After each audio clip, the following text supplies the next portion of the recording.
പ്രജിത്ത്, അല്പസമയം മുമ്പാണ് സ്കൂളിൽ വിദ്യാഭ്യാസ മന്ത്രിയും ധനമന്ത്രിയും സന്ദർശനം നടത്തിയത്. ഈ അപകട സ്ഥലം സന്ദർശിച്ച് കുറ്റക്കാർക്കെതിരെ നടപടി സ്വീകരിക്കുമെന്നാണ് പറഞ്ഞത്. പക്ഷേ ഇപ്പോൾ നമ്മൾ ചർച്ച ചെയ്യുന്നത് പോലെ, സൂചിപ്പിച്ചതുപോലെ തന്നെ എത്രത്തോളം നടപടി പ്രായോഗികമായിട്ടുണ്ടാകും എന്ന് നമുക്ക് കണ്ടറിയേണ്ടതുണ്ട്. കാരണം CPM-ന്റെ നിയന്ത്രണത്തിലാണ് സ്കൂളിലുള്ളത്. എത്ര നിഷേധിച്ചു കഴിഞ്ഞാലും അതാണ് ഇന്ന് നാട്ടുകാർ തന്നെ സ്ഥിരീകരിക്കുന്നുണ്ട്. അതുകൊണ്ട് തന്നെ മന്ത്രിയുടെ വാക്കുകൾ നാട്ടുകാർ എത്രത്തോളം മുഖവിലക്കെടുക്കുന്നുണ്ടോ, അപ്പം എത്രത്തോളം പ്രതിഷേധത്തിലാണ് ഇപ്പോഴും നാട്ടുകാർ. നഷ്ടമായത് ഒരു ജീവനാണ്. ആ ജീവൻ എന്ന് പറയുന്നത് ഇവിടുത്തെ നാട്ടുകാർ ദിവസവും കണ്ടിരുന്ന, സ്കൂളിലേക്ക് പോവുകയും മടങ്ങുകയും ചെയ്തിരുന്നൊരു കുട്ടി, അല്ലെങ്കിൽ തങ്ങളുടെ കുട്ടികളുടെ ഒരു കൂട്ടുകാരനായിരുന്ന ഒരു കുട്ടി. അത്ര ചെറിയ 13 വയസ്സ് മാത്രമുള്ളൊരു കുഞ്ഞ്. ആ കുഞ്ഞ് ഒരു അപകട മരണത്തിൽ മരിക്കുന്നു. അതിന് പിന്നാലെ ചില മന്ത്രിമാരുടെ പരാമർശങ്ങൾ വരുന്നു. ഈ കുട്ടിയുടെ മരണത്തിന് പിന്നിലുള്ള വലിയ വീഴ്ചകൾ ചർച്ച ചെയ്യപ്പെടുന്നു. അതിനെ പിന്നീട് ചില മന്ത്രിമാരുടെ ഭാഗത്തു നിന്നുള്ള പരാമർശങ്ങളൊക്കെ വലിയ രീതിയിൽ മുറിവേൽപ്പിച്ചിട്ടുണ്ട് ഈ നാട്ടുകാരെ എന്നുള്ളതിൽ തർക്കമില്ല. അതിൻ്റെ പ്രതിഷേധങ്ങൾ നമ്മൾ ഇനി ഈ ദിവസങ്ങളിൽ കണ്ടതാണ്. ഈ കഴിഞ്ഞ ദിവസം പ്രഖ്യാപിച്ചതാണ് ഈ ലൈൻ ഇവിടെ നിന്ന് അഴിച്ചു മാറ്റാനുള്ള നടപടികൾ ഉടനെ ഉണ്ടാകുമെന്നുള്ളത്. അതിലേക്ക് വൈദ്യുതി കണക്ഷൻ നേരത്തെ നിശ്ചയിച്ചിരുന്നുള്ള യാഥാർത്ഥ്യമാണ്. പക്ഷേ ഇപ്പോഴും ഈ 13 വയസ്സുകാരൻ്റെ മരണത്തിന് കാരണമായിട്ടുള്ള ആ ഷെഡിനോട് ചേർന്നുള്ള വൈദ്യുതി ലൈൻ, അത് ആ ഒരു വീഴ്ചയുടെ സ്മാരകം പോലെ, മിഥുൻ്റെ മരണത്തിൻ്റെ ഒരു സ്മാരകം പോലെ അതിങ്ങനെ ഇപ്പോഴും അവിടെ നിൽക്കുന്നുണ്ട്. അതൊന്ന് അഴിച്ചു മാറ്റാനുള്ളൊരു നടപടിയിലേക്ക് പോലും ഇതുവരെ KSEB ഒന്നും പോയിട്ടില്ല എന്നുള്ളത് നമ്മൾ പറയേണ്ടിയിരിക്കുന്നു.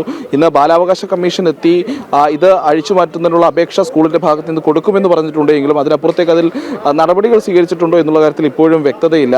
അല്ലെങ്കിൽ ഏതെങ്കിലും രീതിയിൽ ഈ KSEB ലൈൻ അഴിച്ചു മാറ്റാൻ KSEBക്ക് ഏതെങ്കിലും രീതിയിലുള്ള റിക്വസ്റ്റ് കൊടുത്തിട്ടുണ്ടോ എന്ന് സ്കൂൾ അധികൃതർ ഇതുവരെയും വ്യക്തമാക്കിയിട്ടുമില്ല. പക്ഷേ മറ്റൊരു കാര്യം കൂടി നമ്മൾ ആലോചിക്കേണ്ടതുണ്ട്. കാരണം ഇത് ഇങ്ങനെ ഒരു സാഹചര്യത്തിലേക്ക് എത്തിയതാണ്, ഇത്തരം ഒരു കുട്ടിയുടെ മരണം ഉണ്ടായതാണ്. KSEBക്ക് വേണമെങ്കിൽ ഇത് സ്വമേധയാ ഒരു മാതൃകാപരമായുള്ള നടപടി എന്ന പറയുമെങ്കിൽ ഇനിയെങ്കിലും അതൊന്ന് അഴിച്ചു മാറ്റാവുന്നതാണ്. പക്ഷേ ഇപ്പോഴും അത് ചെയ്തിട്ടില്ല എന്നുള്ളത് നമ്മൾ കാണേണ്ടിയിരിക്കുന്നു. അപ്പോഴും ഈ വകുപ്പുകൾ തമ്മിലുള്ള, ഉദ്യോഗസ്ഥർ തമ്മിലുള്ള ചില തർക്കങ്ങൾ അതിന് പിന്നിലുണ്ടോ, അല്ലെങ്കിൽ ഈ സ്കൂൾ ഞങ്ങൾക്ക് കത്ത് തന്നാൽ മാത്രമേ തങ്ങൾ ഇത് അഴിച്ചു മാറ്റൂ എന്നുള്ള നിലപാടിലേക്ക് KSEB പോകുന്നുണ്ടോ എന്നുള്ള സംശയം കൂടി ഇതിൻ്റെ ഇടയിൽ ഉണ്ട്. അത് നമുക്ക് പറയാതിരിക്കാനും കഴിയില്ല. എന്തായാലും ഇന്ന് വലിയ രീതിയിലുള്ള പ്രതിഷേധങ്ങളാണ് രാവിലെ മുതൽ ഈ തേവലക്കര ഈ സ്കൂളിലേക്ക് ഉണ്ടായത് എന്നുള്ളതാണ്. രാവിലെ യുവമോർച്ചയുടെ നേതൃത്വത്തിൽ ശക്തമായ പ്രതിഷേധം ഉണ്ടാകുന്നു. യുവമോർച്ച പ്രവർത്തകരെ പോലീസ് കയ്യേറ്റം ചെയ്യുന്ന കാഴ്ചയൊക്കെ നമ്മൾ കണ്ടതാണ്. പിന്നീട് RYF-ന്റെ നേതൃത്വത്തിൽ പ്രവർത്തകർ വരുന്നു. അവർ ബാരിക്കേഡുകൾ മറികടന്ന് സ്കൂളിലേക്കുള്ള കടക്കാനുള്ള ശ്രമങ്ങൾ നടത്തുന്നു. പോലീസുമായി ചെറിയ രീതിയിലുള്ള സംഘർഷം അവിടെയും ഉണ്ടാകുന്നു. പിന്നീട് KSUവിൻ്റെ മാർച്ച് ഉണ്ടാകുന്നു. KSUവിൻ്റെ മാർച്ചിലാകട്ടെ കുറച്ചുകൂടി കാര്യങ്ങൾ കൈവിട്ട് പോകുന്നൊരു സാഹചര്യം ഉണ്ടായിരുന്നു. കാരണം പോലീസുകാർ ആവശ്യത്തിനില്ലാത്ത സാഹചര്യത്തിൽ വലിയ രീതിയിലുള്ള പ്രതിഷേധം ഉണ്ടാകുന്നു.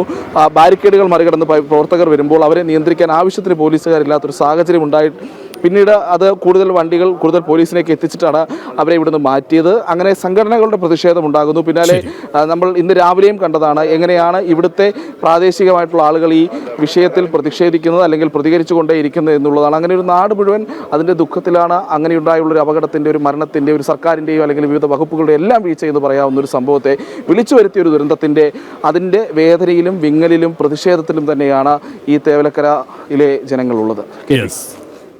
വിളിച്ചു വരുത്തിയ ഒരു ദുരന്തം തന്നെയാണ്, അനാസ്ഥയുടെ ഇര തന്നെയാണ് ആ 13കാരൻ. അതുകൊണ്ട് തന്നെ വലിയ പ്രതിഷേധമാണ് ഉയർന്നുകൊണ്ടിരിക്കുന്നത്. സർക്കാർ കുറ്റക്കാർക്കെതിരെ നടപടി സ്വീകരിക്കുമെന്ന് പറയുമ്പോഴും CPM നിയന്ത്രണത്തിലുള്ള മാനേജ്മെൻറ്റിൻ്റെ പ്രതിനിധികൾക്ക് എത്രത്തോളം ശിക്ഷാ നടപടികൾ ഏറ്റുവാങ്ങേണ്ടി വരും എന്ന കാര്യവും ചോദ്യചിഹ്നമാണ്. അക്കാര്യത്തിൽ വരും ദിവസങ്ങളിൽ കൃത്യമായി ഉത്തരമുണ്ടാകുമെന്ന് തന്നെ നമുക്ക് പ്രതീക്ഷിക്കാം. ഏതായാലും പ്രതിഷേധം ശക്തമാണ്. നാളെ മിഥുൻ്റെ അമ്മ വിദേശത്ത് നിന്നും എത്തിയാൽ ഉടൻ സംസ്കാര ചടങ്ങുകൾ നാളെ തന്നെ നടത്തുമെന്നാണ് അറിയാനും കഴിയുന്നത്.